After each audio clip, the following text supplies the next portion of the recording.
So what do I want you to go through for day 16 and 17? I want you to go through all topics relating to OTC, which I'm going to list here. So if you're on the platform, these are what the topic names will look like. If you're not on the platform, everything in relation to OTC. We've structured it in a way where we cover everything in our chapters, about 5 hours worth of content. And then I want you to go through the calculations workshop, which I'm going to include in this video. And I want you also to do 20 calculation questions over today and tomorrow. So I'll include the calculation pack names in this section as well. There you go. Excellent. All right. Thanks, Yasir. Right. Hi, everyone. So my name is Nkasia. I'm one of the clinical educators on the MicroPharm platform, and I'm the lead for calculations on MicroPharm. Some of you may have actually joined one of the previous webinars that I've done on calculations. And so this evening, this next hour is really going to be another introduction to calculations, and really an opportunity for all of you to ask questions about calculations, for us to go over a few questions on calculations, and really just to give you a bit of insight as to what to expect, not just for your registration examination, but also after you qualify, because calculations, fortunately for some of you, unfortunately for others who don't really like calculations, they will be part of your day-to-day life as a pharmacist. And so what my aim is as the lead for calculations isn't just to help you pass the exam, but also to sort of appreciate the importance of calculations. Okay, just as a bit of a quick show of hands, everyone pop in the chat how they feel about calculations on a scale of 1 to 10, with 10 being super confident and 1 being not confident at all. And there's absolutely no shame whatsoever, no matter what number you put down, because ultimately everyone's somewhere when it comes to calculations. And by the end of your calculations journey, shall we call it, you'll notice that you've improved a good bit. So I do see a few numbers ranging from maybe sort of 5 to 7. We've got 1 8. So honestly, guys, well done for anyone who's put their answer in the chat. Again, there is no shame whatsoever in sharing, because at some point in today's session, we're going to be going over some calculations, and I'm going to want all of you to share your answers and your working out. So the more you engage, the more you'll get out of it, is what I'll say. So a little bit about me. So my name is Nkasia, or just NK for short. I'm the divisional lead pharmacist for general and specialist medicine, Ashford and St. Peter's. I did my MPharm degree at Durham University, which is now Newcastle since we merged, and that was 2015 to 2019. I did my pre-reg year at the same trust that I'm at now from 2019 to 2020. I was in that cohort of pre-registration pharmacists who was affected by the pandemic. So I didn't get to do my exam in 2020. I had to do it in 2021 because the Excel Centre became Nightingale. So I was actually working as a provisionally registered pharmacist from September 2020 to March 2021, which was the first sitting of the exam. And then rotated across a few different specialties. I was temporarily the divisional lead pharmacist for hematology and oncology, and then I moved back to general and specialist medicine. So care of the elderly, respiratory medicine, and palliative care all fall under my remit. The one thing I'll also say, as a bit of a motivational story, is when I first started my pre-registration year, I thought I was really good at calculations, and I had my baseline calculations assessment that HEE put out, and I got 50%. And one of the things that my pre-reg teacher at the time said, she sort of laughed and said, "I thought you said you were good at calculations." And I was surprised, and I said, "I thought I was good at calculations as well." But I actually ended up getting 100% in calculations by the end of the year when it came to my registration assessment. Ultimately, when it comes to calculations, the key to getting calcs right is knowing the question types. Okay. Now, a quick show of hands here. Which of those topics do people find really challenging? I'm going to hazard a guess and say it's mainly dilutions, because that tends to be the one that most people mention. And I can already see a few people have put dilutions really quickly. But are there any others apart from dilutions? And to be honest, dilutions have always been really, really challenging. And I'm going to give you a bit of wisdom to sort of tackle dilutions. So we've got displacement, we've got molecular weight. No shame at all in molecular weight, absolutely fine. Health economics, I found challenging. Health economic displacement infusions, cool. Okay, so we've got a range there. Okay, we've definitely got a range. And to be honest, what I would say is the key to getting these questions is practice. But beyond just the practice, you need to try and imagine it in a real life scenario. Okay. So we're going to go over some of these questions in today's session. Okay. So hopefully you've all got a calculator, a piece of paper, something to sort of scribble down you're working out on. And then we're going to go through the rationale for each of these questions. And then we're going to go over a little bit of feedback. Okay. But some general advice when it comes to your registration assessment for calcs. These are some of the questions that I've always been asked by other junior pharmacists, or I even asked myself when I was preparing for the registration assessment. How can I avoid running out of time? How do I even understand the questions? How do I even answer the questions? And why are the questions so difficult? And for those of you who talked about dilutions, I'm sure some of you have asked the question, oh, which number am I meant to use, or which equation am I meant to use? You know, am I meant to even use C1, V1, C2, V2, and all this about alligation? Because I'm sure some of you have already asked yourselves or others these questions. Are there any other questions that you have asked yourselves that I haven't already put on the slides? Or has this slide summed up really nicely the questions that you ask yourselves whenever it comes to calculations? It'd be really interesting to see what some of your thoughts are. So please do share. Although I'd like to think that the slide has really sort of captured the majority of what some of your thoughts might be. I think the general, yeah, okay. So yeah, here's a good one. So do I round per dose or at the end at the total dose? So rounding is always a really, really common one, not knowing when to round. And I actually think that's a really good question to ask yourself because this ties in very nicely with something that I'm going to say over the next couple of slides. So my first tip to all of you, as far as calcs go, is time management. Okay. Quick show of hands, how many of you run out of time when it comes to calculations? Or how many of you find yourselves using too much time on a question? Just give me a quick thumbs up in the chat, quick show of hands, a yes or a no. What's the general consensus here? How many of you are using too much time? I've got one yes so far. Got two, three more yeses. Okay, great. So the general rule of thumb here, everyone uses a lot of time. Okay. Now, part one of your registration assessment, when it comes to calculations, okay, you've got 40 questions and you have 2 hours to complete these. Now, quick maths here, 2 hours, 120 minutes. 120 minutes over 40 questions, that's 3 minutes per question. Okay, so if you haven't been doing this already, whenever you're practicing questions in your own time, get a calculator that you're going to use and time yourself. Now, 3 minutes per question isn't something to go by religiously. It's a guide to use because some of the questions that you go over will take you a minute. Some of the questions that you go over will take 5 minutes. And Arida, you've actually made a really good point there by saying sometimes you do it in a minute and a half, sometimes it's 5 minutes. 3 minutes is a guide. And at the point that you start going over 3 minutes, you need to sort of ask yourself, okay, well, why am I going over 3 minutes? Is it because the question has loads of steps? So infusion questions, like with IVIG, those are really, really common long questions. Health economics, these are really long questions. Or am I just finding that I'm spending too much time getting hung up on the nitty gritty bits of the question? And if you are, flag the question and come back to it later.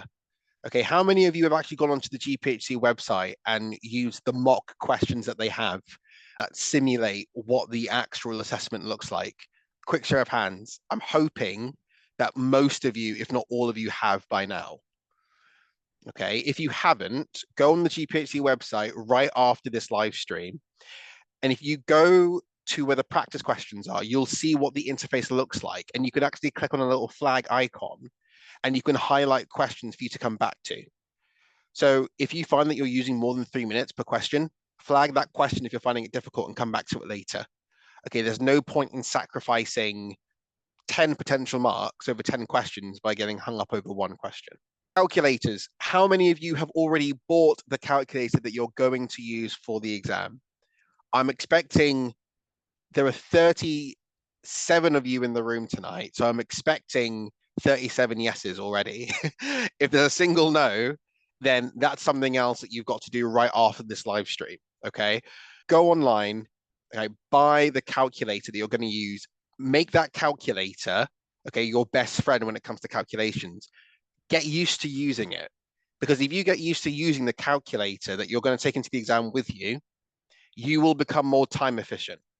Okay, these calculators, unfortunately, are a real step back from maybe GCSE and A level when you had scientific calculators and you could store answers. These are really simple calculators, and so using them can be a little bit jarring. But if you take the time to practice with the calculator that you're going to use, you will be more time efficient. I promise you that much. Okay, if you don't have one of the calculators that the GPhC have approved, you will not be able to take the calculator in with you.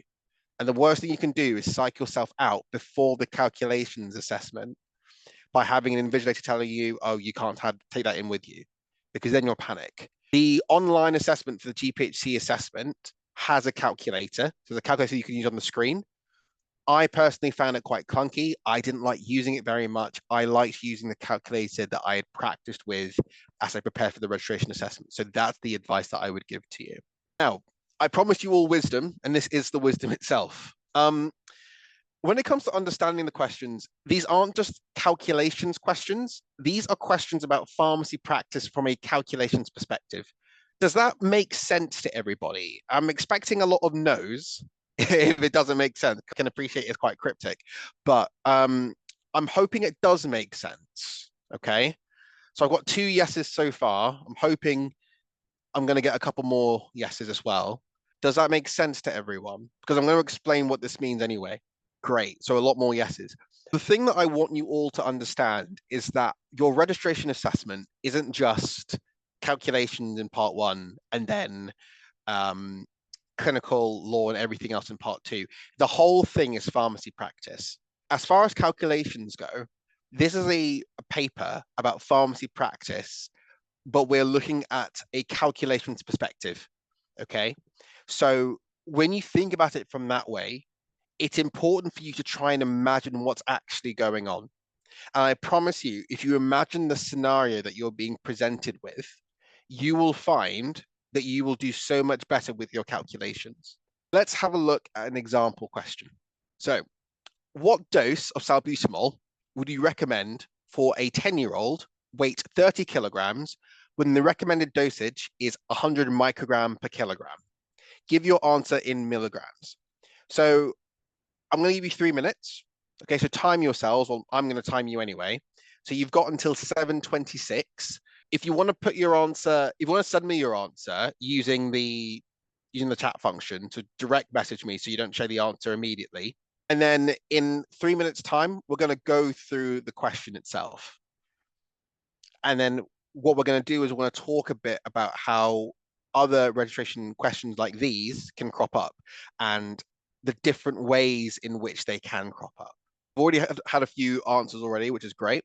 Getting loads and loads of answers, which is fantastic, guys. Well done. I'm going to give you guys 2 minutes. There are loads of you in the room tonight, so I'm expecting loads and loads of answers. Okay, again, the more you guys engage, the more you get out of it. So by all means, no such thing as a silly answer, no such thing as a silly question, especially when it comes to calculations, which everyone finds difficult at some stage. Fantastic, getting loads and loads of answers. So well done for engaging, guys. I think we're good to actually, I know I said 3 minutes, but it's been about 1.5 minutes, 2 minutes. So I'm just going to jump over to the actual answer slide. So for those of you who said 3 milligrams, smashed it. Well done. Okay. So this one's quite straightforward, actually. The dosing is 100 microgram per kilogram. The child weighs 30 kilograms. So that's 3,000 micrograms. 3,000 micrograms divided by 1,000, since you're going from one unit to another, equals 3 milligrams. Now, I know this question, you might be thinking, well, this is really easy, so there's no way I would get this wrong. Actually, a number of candidates where I've seen them answer the question, and in the panic of trying to get through the assessment, they stop at 3,000 micrograms and then they leave it. Okay, that happens a lot more than you realize. One of the bits of advice that I'll give you is when you're doing your calculations, when you're doing your working out, write down your units as you go along, because the worst thing that you can do is do your working out, but just write numbers on their own. Okay, again, this is not just a calculations paper. This is a pharmacy practice paper through the prism of calculations. So all of your numbers, you need to attribute meaning to them. And the best way to, I see someone saying guilty. The best way you can attribute meaning to any number is with a unit, because then you know the difference between micrograms and milliliters, or grams and liters. Okay. Or is it a percentage weight per volume? Okay. If you put units to your number, you can keep track of where you are in terms of your calculations. Because if you just write down a number, you might think, oh yeah, that looks right, and you just move on. Okay. I do see some sharing of experiences, which is great. So, but one person that said guilty. One person said, I find that if I try to calculate in my mind without writing it down, I go wrong. Okay, so that, and honestly, that's a really, really honest answer. And thank you for sharing that, because that happens to so many of us, myself included. Even now, if someone gives me a calculation, I will get a piece of paper and I will write stuff down.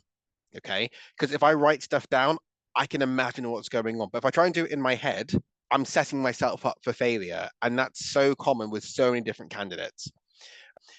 How many of you were aware of the fact that going into the GPhC assessment, you can take in a clean whiteboard with like a dry wipe marker? How many of you are aware of that? Or how many of you are aware of the fact that you'll get scrap paper in the assessment to write things down? I'm assuming, okay, so good. Okay, so a few of you, okay? Please use that, okay? If you are given any means of doing your working out, please write it down, okay? And that's not for the examiner, because the examiner isn't going to give you any room to put in your working out, but it's for you. It's for you to see where you are in your calculation. And with the next question that we're going to go over, I promise you, you will need to do your working out for, okay? Does that make sense to everybody? Right? Just give me a quick thumbs up in the chat if it did make sense. If anyone has any questions, then hang on to them, okay? And towards the end of the session, I will answer any questions that you guys might have about this specific question or calcs in general, okay? All right, fantastic. Let's move on. Here we go. A 20-year-old woman weighing 90 kilograms is prescribed immunoglobulin 10% weight per volume, 1 gram per kilo, as follows: 0.3 mil per kg per hour for 30 minutes, then 0.6 mil per kg per hour for 30 minutes, then 1.2 mil per kg per hour for 30 minutes, then 2.4 mil per kg per hour for the remainder of the infusion. Calculate the total infusion duration in minutes. Give your answer to the nearest whole number. Okay, now, like I said, you've got 3 minutes per question. So you officially have until 7:32. So let's see how you guys get on. If you do get the answer, if you do work it out, then by all means, just drop me a direct message. Okay. But we're going to go through this one step by step anyway. So no stress if you find that you're using more than your 3 minutes. But if you do use more than 3 minutes, I want you to write down how much time you actually used, because this reinforces the point I made earlier about using 3 minutes as a guide, not something to sort of restrict you. You've got 2 minutes, not that I'm counting. I think we're just getting to the 2-minute mark now. Yeah, so now you have a minute left. We've got one answer so far. What I always find interesting is when you get a range of answers. And the reason that I say that is because it means that there's room for learning. But let's have a look at what some of the answers are. Yeah. So I think time is almost up, actually. So I've got 2 more answers, and one of them is different, which is exactly what I wanted. Let's have a look. Let's see. Time's up. So how many of you ran out of time? Just put a quick yes in the chat if you did run out of time. Okay. There is nothing wrong whatsoever with running out of time, because these questions in particular are, I think, one of the most time-consuming types of questions. And just as well, a lot of you talked about infusion calculations at the very beginning of the session, because infusion questions can range. So these types of questions, okay, are very difficult because there are multiple steps. You have other types of infusion questions which are quite straightforward and actually just require you to do 2 sums at most. And it's these types of questions in particular where you really need to take your time with your working out. Again, if you're really time efficient and you write your working out really, really neatly and really, really, succinctly, with every question, you will find that the shorter questions don't take you 3 minutes. The longer questions might take you 4 or 5 minutes, but that's fine because it all averages out. Okay, you'll spend most of your time on these longer questions, and then your time management becomes proportional. Now, a bit of real life context here. Infusions themselves are a means of giving a drug. I know that's a bit of a no-brainer, but one of the things that you'll need to think about as a pharmacist is how to advise on the safe administration of a drug. Your role as really an expert in medication doesn't just stop at the supply of the medication. So this drug, immunoglobulin 10%, okay, I refer to it as IVIG. So this is a drug, a blood product that can be used for a variety of indications. Now, I picked 1 gram per kilo based on my brief hematology background. So I'm assuming this is being used for ITP, potentially life-threatening conditions where someone's platelets are really low. So this is kind of used as a rescue medication, if you will. And this drug, the infusion is variable. So some infusion rates will be a constant in that the rate doesn't change from start to finish. There are other drugs where the infusion rate changes over time, and it can change based on tolerance, such as IVIG, or it's changed based on results. So heparin infusions, for instance, are changed in rate based on APTT, so blood monitoring. One of the things that you'll need to be able to discern is how you can safely advise, let's say, a nurse or a doctor on how to safely administer or safely prescribe. Okay, so like I said before, your role doesn't just stop at, here you go, here's the drug. It's, okay, well, how do you safely give the drug? Again, as a healthcare professional, people will turn to you for that information. And so let's say a prescriber prescribes a rate of, let's take IV potassium, for instance. So without cardiac monitoring, you can't give potassium at a rate any faster than 10 millimole per hour. So if you then have a nurse that says, oh, we've got this bag, 40 millimoles in 1 liter of potassium, and they want to give this over an hour so they can go really, really quickly, to be discharged. In your mind, you might think, okay, so a liter over an hour sounds quite quick, but it might be fine. But actually, you do a quick infusion calculation and realize, no, you're trying to give 40 millimoles of potassium over an hour without any cardiac monitoring. And the maximum with cardiac monitoring is 20 millimoles. So that's a no-no. So again, that is a real life example of how calculations are important for you as pharmacists. But let's actually look at this specific question. So in terms of how you'd approach this, the question wants you to calculate the total infusion duration in minutes and give your answer to the nearest whole number. So the rate starts off as 0.3 mil per kg per hour for 30 minutes. She weighs 90 kilograms. So that's going to be 0.3 mil times 90 kilograms. The first starting rate is 27 mil per hour for 30 minutes. But what you need to think about is that this patient's not actually going to receive that full 27 mil. That infusion rate's only for half an hour. So if this patient is having this drug infused at a rate of 27 mil per hour for 30 minutes, she's only going to receive half of that volume, so 13.5 milliliters. We then go to the next rate. So 0.6 mil times 90 gives you 54 mil per hour, again for another 30 minutes. So she's only going to have half of the volume. So that's going to be 27 mil. Then we get to 1.2, and the same thing happens again. So 1.2 mil times 90 equals 108 mil per hour for 30 minutes. That's 54 mil. Okay, so for the first hour and a half, we've calculated the total volume of this IVIG that's been given so far. Okay, so that's going to be 94.5 mil. That's what's been given so far. And then we get to the last step, 2.4 mil per kg per hour for the remainder of the infusion. And so for you to calculate this answer, you will need to figure out what the remainder of the infusion is and then add that to the other durations. So how exactly do we work that out? Well, we're going to use the concentration. The dosing is 1 gram per kilo using a 10% weight per volume formulation. Okay, 1% weight per volume means what? That is, well, 10% weight per volume is 10 gram and 100 mil. If the patient's receiving 1 gram per kilo and she weighs 90 kilos, she's going to need 90 grams of IVIG. That's the same as 900 mil. And because we've just calculated the volume so far, we can calculate the total volume or the volume remaining. So we just said that for the first hour and a half, 94.5 milliliters has been infused. And we've just calculated the total volume of IVIG that needs to be administered.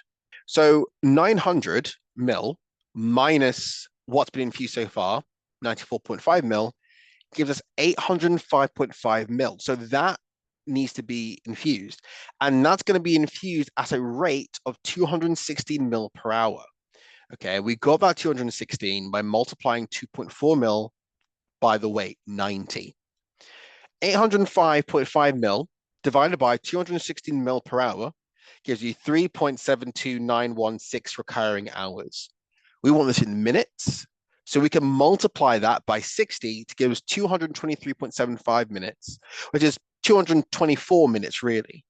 And 224 minutes plus 90 minutes gives you 314. So the correct answer here was 314 minutes. Okay, there's a lot to that question to digest. And I think these questions in particular are the most challenging. Okay, but I promise you, you get them fairly regularly in a GPhC assessment.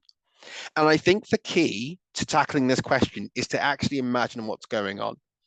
This nurse is going to put the drug in an infusion pump, and she's going to increase the rate every half hour. So think to yourself, well, how much is actually being administered? How much is the patient actually going to receive? Okay. And if you put that in perspective, you attach a real life scenario to these numbers, actually the question makes a lot more sense. Okay. I'm going to give you all about 2 or 3 minutes or so to sort of digest the answer.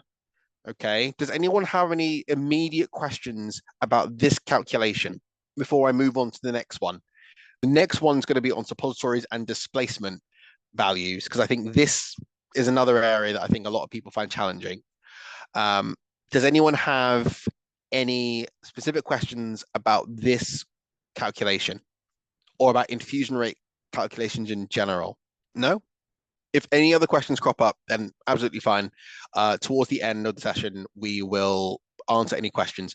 So here's one question. So do we have to round up in each step? Okay, so in this situation, I didn't round up in each step, so I didn't round up in each step here, but I think it's a case of asking yourself why you would round. Okay, so in this instance, I only rounded up when I got to the 223.75 minutes point, because realistically, you're not going to tell a nurse you're going to give this rate for a duration of 223.75 minutes. Effectively, that's 224 minutes. For the other parts of the calculation, I didn't round. Rounding, I think, is always a bit of a challenging question. And I think it depends on the context of the question, which is why you should never view calculations as just calculations. It is pharmacy practice. A really common one are for insulin pens, for instance. So let's say you have an insulin pen that has 300 units in it, and the patient takes 42 units every day. Generally, it's not advised to use part of a dose from one pen and then part of a dose from another pen. So then if you have like 5 units left, you then just throw away the pen. So from that perspective, you would think, okay, how many full days does one pen last? And then how many pens am I giving the patient? So that would be an instance in which I suppose you round at each stage. But in this situation, you're only rounding when it's deemed appropriate. So to answer your question in short, I only rounded towards the very end because that was what was appropriate. That's a real life application of the calculation. Try not to fall into the habit of thinking, oh, I always round at this step, or I'll always round at this stage of the calculation. Because if you fall into that trap, what happens if you come across a question where actually it's not appropriate to round at each step? What if you need to be accurate to a certain number of decimal places? So to that extent, just try and think about the context of the question. But since that was the only question, but thank you for answering that, we'll move on to the next set of questions. Oh, actually, no, here's another one. How do you know where to start with these questions? Do you read the end part of the question first, then focus on what you need? So in the GPhC assessment tool, or the assessment itself, there's a highlighter tool. And I would always highlight parts of the question that I think are useful or important. So here, I would highlight the focus of the question. So to calculate the total duration in minutes, I'd probably highlight a whole number as well. And then I can tell myself, okay, what I'm trying to do is find out a duration. So I'm expecting my answer to be in minutes. I would then read the context of the question to try and ascertain what's going on. So here, I've been given multiple rates. So at least because I know I'm trying to figure out a duration, the first three parts, I have a duration for that. The last part is an unknown duration. So I know that in order for me to answer the overarching question, I'm going to need to solve that 2.4 mil per kg per hour. So with these questions, I think your first step is highlight relevant parts of the information, and what you deem relevant is based on what the examiner is asking you to solve. If you can identify what the question is asking you to do, you'll then be able to highlight bits of the question from the text that are important, because not everything is important. And that's why that highlighter tool is so important, because then you can cut out all the waffle, all the context that you might not need, and focus on the context that you do need. So that's what I would say to answer that question. Okay, so let's move on to suppositories then. I think suppositories are another area that can be really difficult to get your head around because no one extemporaneously dispenses anymore. But if you try and imagine making a suppository, I suppose, then again, it makes a bit more sense. Generally, we make them by dissolving or dispersing an active drug into a molten base. And the moles themselves are between 1 gram, 2 gram, and 4 gram. A formula that you can try and remember, or I guess a meaning that you can try and remember, is the density value or displacement value. So that is the amount of something in a specific unit, generally grams, needed to displace 1 gram of base. So if you have a drug with a displacement value of 2.5, that means you need 2.5 grams of that drug to displace 1 gram of base. So let's have a look at this specific question. Calculate the quantity of theobromine oil base required to make 10 2-gram theobromine suppositories containing diclofenac sodium. Each suppository will contain 100 milligrams of diclofenac sodium and has a displacement value of 2.7. I'm going to give you guys 3 minutes or so. So give yourself the time you need to calculate this one. When you're ready to share your answer, just pop something in the chat. Again, the more engagement, the more you get out of it. But all the same, at 10 to 8, we will go over this question as well. And then we'll use the remaining time to sort of tie up any loose ends, answer any general calculations questions, and then just some closing notes from me about how to approach calculation revision. Already got one answer. Fantastic. For this question, don't round. I'm happy for your answer to be to 1 decimal place or 2 decimal places. Strictly, I should have said how many decimal places. If you put your answer to 1 decimal place or 2, I'm not particularly fussed. Yeah, got 2 more answers. Fantastic. So I think we're all on the right lines. I'll just give everyone a couple more minutes to answer this one. I think we're up the halfway mark in terms of 3 minutes. So give everyone just a minute and a bit, and then we'll go over the question itself. Just give people a bit more time to answer. No, that's good. That's looking fine. Got 1 minute left. So if anyone else wants to answer, then by all means, just pop an answer in the chat. I think that might be all the answers. So I think we'll keep the momentum going and we'll move on to the next slide. But it generally looks like all of you who answered got the right answer, which is fantastic. So again, this is about trying to think about the context of the question. Okay. The question is asking us to calculate the quantity of theobromine oil required to make 10 2-gram suppositories. So let's figure out the amount of base that we need for unmedicated suppositories. So we mean there's no drug in them. We just pour base into the mold. So that'll be 20 grams. Okay. Total amount of drug needed, 100 milligrams, and we want 10 of them. So we're going to need 1,000 milligrams of diclofenac sodium, same as a gram.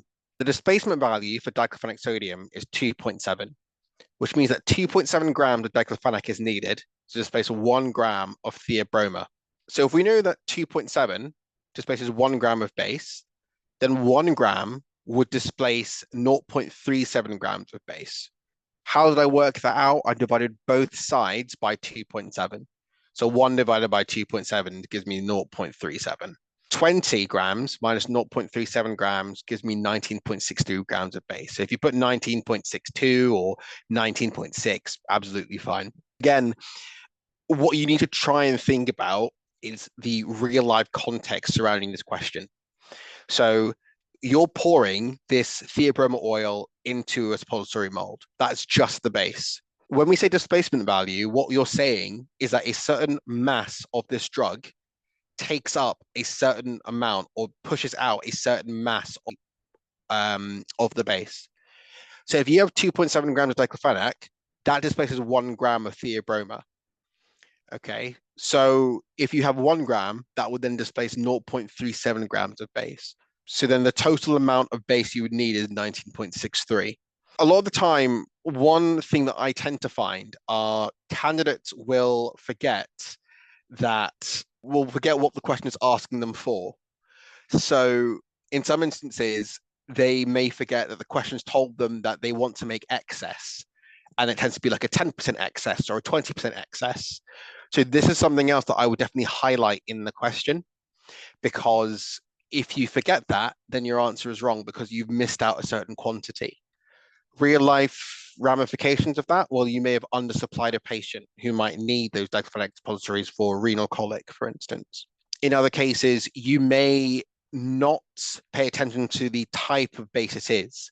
So something that someone's asked is whether you are expected to remember the difference with theobromine compared to glycogelatin. And the answer to that is yes. So the expectation is that you know that glycogelatin base is 1.2 times denser than theobromine oil. And for those of you who are already signed up to the MicroPharm platform and have seen my calculations modules, will see that I have a few questions which go over the difference between the two bases. So when it comes to those calculations, you're expected to know that and implement that. In some instances, I've seen questions where they've been quite nice and they reminded you that glycogelatin has a different density. In other questions, not so much. So I would expect definitely by the exam that you know the difference in density, and then you can factor that in accordingly. So that's just another point that I'm going to make there. Okay. Ultimately, suppository questions aren't as common because we don't make them in practice, but they are a hypothetical scenario. So I don't want to say that you'll never come across them. Remember that these questions, as far as displacement value, are not just restricted to suppositories. You will get them in questions about powders for infusions, for instance. So just remember to sort of understand what the expectation is when it comes to these questions. Oh, there was one of the question. So the question would expect you to know that glycogelatin is 1.2 times denser than theobromine. One question is why we minus 0.37 and whether we multiply by 20. So I'll just go over the question one more time. In this case, what we wanted to do was figure out how much base you would need if there was no drug in it. Okay, so then none of the base is displaced by anything. We then want to figure out how much drug we need, which is a gram of drug. If we know that 2.7 grams of diclofenac displaces 1 gram of the base, then we need to figure out how much base is displaced by what drug we actually have, which is 1 gram. So 1 gram of drug, which is what we have across these suppositories, is going to displace a total of 0.37 grams of base. So when you then mix your base in with the drug, 0.37 grams is going to be displaced. So then we're going to subtract that 0.37 grams, i.e. what is displaced, from the total amount of base that's unmedicated. So I hope that answers that question. So just takeaway messages, okay, as we're getting towards the end of the session. Calculations are not impossible, and I really want you all to remember that, because they are part of a pharmacist's day-to-day life in a variety of different forms across many different sectors. I had a question the other day about phosphate polyfuser and the rate at which it could be given at, and whether it had to be given by a PICC line, whether it could be given by a peripheral line. But what did I use to answer the question? Well, I used a resource, but I also used calculations. I looked at what was on the drug chart, and I looked at what resources were there in terms of what could be safely given. Okay.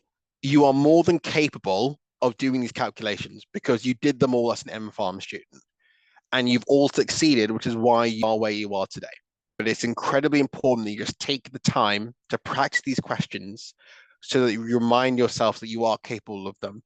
All it requires is a bit of patience, persistence, okay, and a bit of practice. Those 3 things, and I have no doubt that you'll smash calculations. Remember your time management. Think about the context of the question, and then just highlight parts of the question to really break it down. Okay. But otherwise, I think that's it for today as far as calculations goes. Okay. Obviously, your calculation journey has already started, but I have no doubt that you'll be more than fine. Again, remember, there are many, many resources on the MicroPharm platform. So if you haven't joined already, please do. And that's tonight's webinar, really. Thank you.